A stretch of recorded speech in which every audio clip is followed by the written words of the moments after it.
What's up, summoners, and welcome back to our League of Legends Top 5 Plays. Make sure to stay until the very end for more information on a double giveaway we're doing to celebrate the start of our new partnership with Feenix. So without further ado, let's get into week 156 with Pamaboy123 on Leblanc. At the start, we see her catch the enemy Thresh with his pants down, dropping him insanely low. After a nice play, he retreats back to his teammate as she stays in range waiting for Distortion to come off cooldown. Having no immediate CC, she sticks right behind him, grabs the kill, and now we watch closely as she pulls out some next level mini dodges on his Q, grabbing the double kill. Let's watch that one more time, but this time in slow-mo as we pay close attention to the reactivation on Distortion and her ultimate to just barely dodge 2 Qs in a row, granting her the double kill. Moving along into our number 4 play, we turn the tables and now we're rooting for ilovesmarties on Yasuo as he takes on 2 enemy champions at once. Right at the start, we see the friendly Ramus go down after a nice counter gank by Lee Sin, and now Yasuo is left in a 1v2 as he backs off from Diana for now. All of a sudden, he sees an opening and dashes into his Q, securing the kill and then piecing out with another dash. With a tornado ready, he moves in and exchanges briefly with Lee Sin before using Sweeping Blade to continue kiting. By moving around with his E, he not only quickly stacks up flow, but also slowly pokes down Lee Sin with his Q until the tornado is back up and he can fight him toe-to-toe. After a lot of close calls and a nice juke on Sonic Wave, he sees an opening and lines up his Q, picking up his second kill in this play. Lee Sin is widely known to be one of the most mobile champions in the game, but give Yasuo a creep wave and he'll put that statement to rest. Until we get to our number 2 play.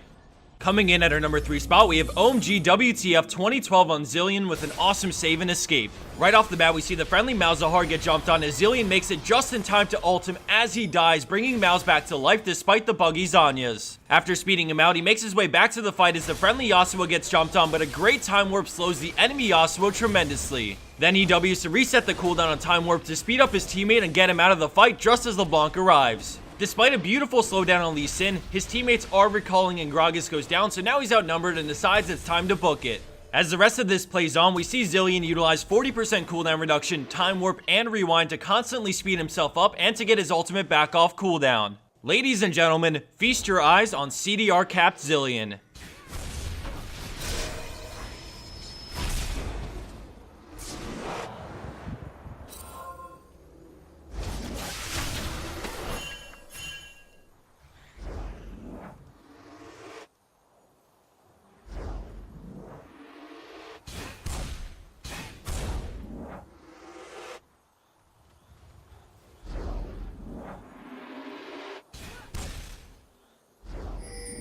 Scoring in at our second place spot, we have SG Vespron on Lee Sin. At the start, we see blue team down around 5,000 gold after picking up Baron, and with Annie out of position, they sweep in and pick up the free kill. Having the fresh Baron buffs, they start pushing out the lane to go for the mid tower as we speed things up, and out of nowhere, a fight erupts in the middle of the lane, and Lee Sin rushes over to help out. He safeguards in and E's Shaco as he makes his way to the enemy Riven to try and grab the kill, but unfortunately, the Shaco box fears him just in time, forcing him to back off.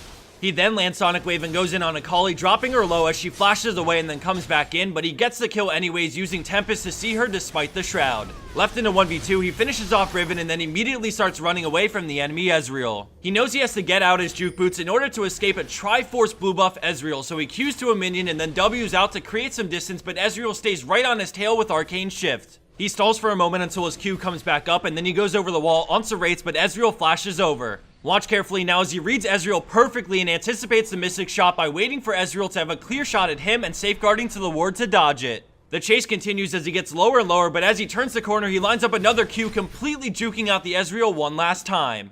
Having no more gap closers left, Ezreal falls behind as he escapes off into the enemy jungle. And for our number 1 pro play for this week, we have Necromancer on support Thresh, saving his base when no one else can. We start things in the heat of battle as he does whatever he possibly can to peel the enemy Shyvana off of his AD carry, and despite an amazing effort, the enemy Vi ults her under the tower for the kill and then barely escapes. Being the last man standing for his team, the enemy Ziggs gets antsy and dives him for the ace and guaranteed win, but the towers mow him down as Necromancer gets away. As he heals up, the enemy team continues to push, and now we see he's left in a 1v3. At this point in the game, Vayne can easily lifesteal through the damage, so he knows he has to fight them with the help of his towers or he can't stop their push. He also knows that he can't get caught out for any reason because if he trades 1 for 1, he still loses the game, so he waits patiently for the best opportunity to go all in. After the first tower goes down, he plays more aggressive and runs instant range of Shyvana's Sunfire Cape, making the tower switch to her, but it's not enough to get the kill. Having nothing to lose, he goes all in on Leona as they switch their focus to him, but he somehow manages to escape with a flash despite her ultimate, but more importantly, this baits Vayne close enough to the fountain, and he sees his opening, landing a miracle hook for the kill on Vayne. Since Leona died at the same time to creeps, he wastes no time and goes for Shyvana, picking up the 1v3 triple while saving his Nexus. By remaining patient, looking for openings, and most importantly, not giving up, he does the impossible and wins this game for his team.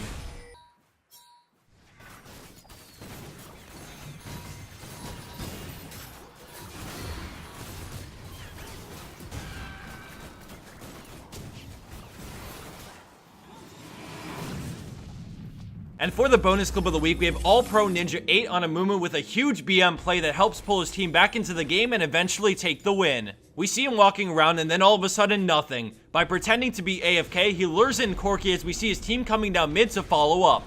As the rest of this clip plays on, I wanted to announce that we are now sponsored by Feenix, and this means some amazing things for our channel. We'll be doing 2 giveaways that will take place in 2 random top 5s every single month. So to kickstart the sponsorship off, this episode will be the first of 2 giveaways for the month of February. And on top of that, this episode will be a double giveaway of both one of their Nasitas as well as the Ator, which is their world-renowned mechanical keyboard. We were given one of each to try out beforehand, and I have only good things to say about both, so I'm really excited to be giving these Feenix products away. All you have to do to enter for a chance to win is drop a comment down below with your favorite play from this episode and like their Facebook page, which you can find in the description box down below. I'd highly recommend taking the time now to enter yourself in this giveaway, and I wish everyone the best of luck. Remember, if you don't win this time, we'll be giving 2 items away per month, so don't worry, you'll have plenty more chances to win. Thanks everyone for watching, good luck to those who enter the giveaway, and I'll see you back here later this week for the next episode of our League of Legends Top 5 Plays.